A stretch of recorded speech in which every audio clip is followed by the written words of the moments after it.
Təsəvvür edin ki, sizi istədiyiniz vaxt görünməz edə biləcək bir üzük var.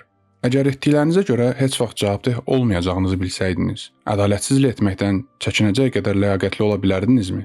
Bu alleqoriyanı Platon hələ eramızdan əvvəl 4-cü əsrdə Respublika dialoqunda vurğulamışdı. Görünür bu allegoriya 24 əsr sonra da aktuallığını itirməmişdi. Çünki Tolkien bizə bir üzük vasitəsilə oxşar əxlaqi problemi yenidən xatırladan möhtəşəm bir əsər təqdim etdi. Üzüklərin hökmdarı. Bu əsər təkcə tarixin ən çox oxunan əsərlərindən biri deyil. Eyni zamanda fantastika janrını kökündən dəyişən bir dönüş nöqtəsidir. Bu videoda əsərin süjetindən danışıb sizi yormayacağam. Əminəm ki, kitabları oxumayanlar belə filmlərdən ən az birini izləyib. Burada bizi maraqlandıran başqa bir şey var. Bu əsərin fəlsəfəsi və Tolkienin güc, əxlaq və insan təbiəti haqqında demək istədikləri. Əsərin mərkəzində bir üzük var. Lord Sauron tərəfindən düzəldilmiş, elflərə, cırtdanlara və insanlara verilən üzükləri idarə edə biləcək bir güc mənbəyi. Əsər boyunca bir çox obraz bu üzüklə qarşılaşır və onun korlayıcı təsiri qarşısında mənəvi sınaqdan keçir. Tolkien üzüyü sanki bir sual kimi yazıb. Sual isə çox sadə, amma narahat edicidir. Əgər sənə mütləq güc verilsə, ondan imtina edə bilərdinmi? Tolkien üzükdən hər bir obrazın verdiyi əxlaqi seçimləri üzə çıxarmaq üçün istifadə edir.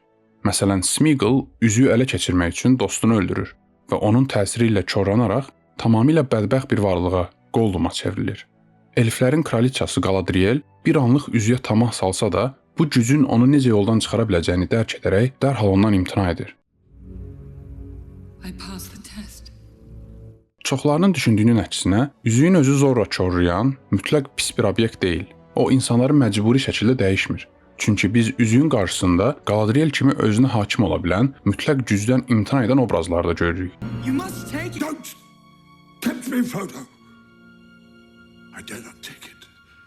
Tolkien özü dəfələrlə üzüyü allegoriya kimi istifadə etmədiyini vurğulamışdı. Yəni, üzük konkret bir şeyi təmsil etmir. O, bunu oxuyucunun təcrübələrinə tətbiq edilə bilən bir alət kimi izah edirdi. Yəni, kimisinə görə üzük telefondur, başqasına görə üzük narkotik və ya şəhvətdir. Əsərin yazıldığı dövrdə insanlar üzüyü atom bombası kimi şərh etmişdilər. Günümüzdə üzük süni intellektdir. O bizi rahatlıq və sürətlə təmin edir, amma eyni anda bizi tənbəlləşdirir, yaradıcılığımızı azaldır. Əsərdə davamlı mərkəzdə olan bir digər mübarizə isə azad iradə ilə tale, qismət kimi anlayışlar arasındadır. Tolkienin dünyasında tanrılar və onların müdaxilələri mövcud olsa da, personajların azad iradəsi də mühüm rol oynayır. Məsələn, Gollum üzü ilə tanış olmadan əvvəl sıravi bir hobbit idi. Amma o, eyni zamanda egoist və zorakı idi. Hətta sonunda qatilə də çevrilmişdi. Bəs bu halda biz onun obrazına cinayətkar kimi mənfi yanaşmalıyıqmı, yoxsa üzüyün qurbanı kimi ona rəhm etməliyikmi? Yəni, əslində onun nə qədər azad iradəsi var idi? Belə suallar hekayə boyu dəfələrlə qaldırılır. Bəziləri belə nəticəyə gəlir ki, Gollum öz həyatında yetərincə məsuliyyət götürmədiyi üçün bu hala düşməkdə özü günahkardır. Bu çox insani bir mübahisədir və bizim də gündəlik həyatda insanları necə mühakimə etdiyimizi sorğulamağa vadar edir.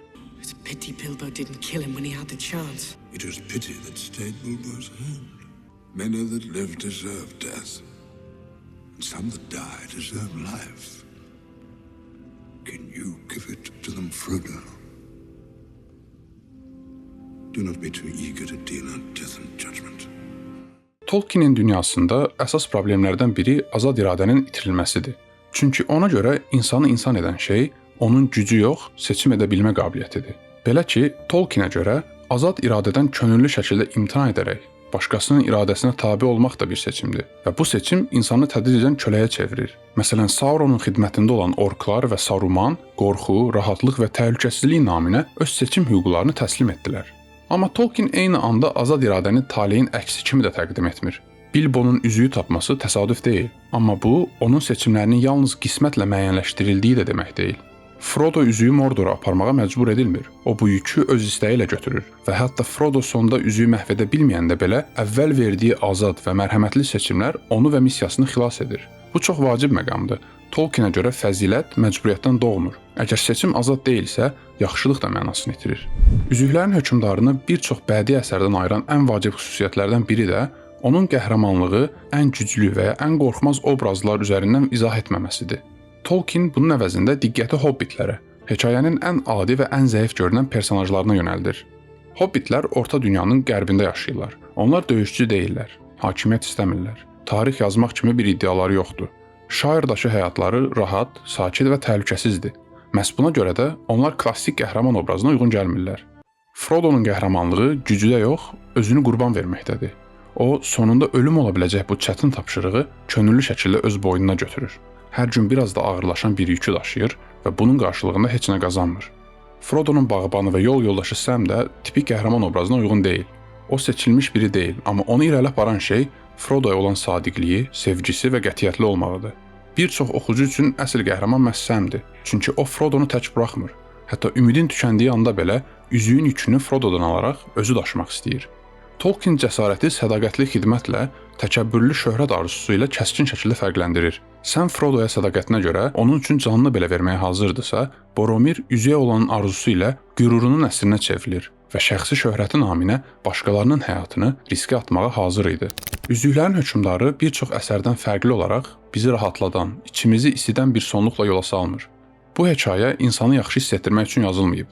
Əksinə, Tolkien bizi narahat bir səssizliklə baş-başa buraxır. Çünki bu hekayədə heç kim tam qalib gəlmir. Frodo dünyanı xilas edir, amma özü tam sağalmır. O evinə qayıdır, amma artıq əvvəlki Frodo deyil. Tolkien açıq şəkildə deyirdi ki, bəzi yüklər daşınır, amma unudulmur. Bəzi seçimlər doğrudur, amma dərin iz buraxır. Və bu nöqtədə üzüklərin hökmdarı fantaziya olmağı dayandırır. Çünki real həyatda da böyümək, məsuliyyət almaq, düzgün qərar vermək insanı qəhrəman etmir, yorur. Amma məhz bu yorğunluq insanı inkişaf etdirir, böyüdür. Tolkien bizə qəhrəman olmağı öyrətmir. O bizə daha çətin bir şey öyrədir. Doğru qalmağı və yeri gələndə mütləq gücdən imtina edə bilməyi. Bəlkə də bu hekayənin gücü bundadır. O bizə dünyanın düzələcəyini və pisliyin tam yox olacağını vəd vermir. Amma bütün bunlara baxmayaraq, insan yenə də seçim etməyə məcburdur. Və Tolkien hekayəsi burada bitir. Amma sualı bizimlə qalır. Güc sənin əlində olanda, onu buraxa biləcək qədər güclü ola biləcəksənmi? Hələlik.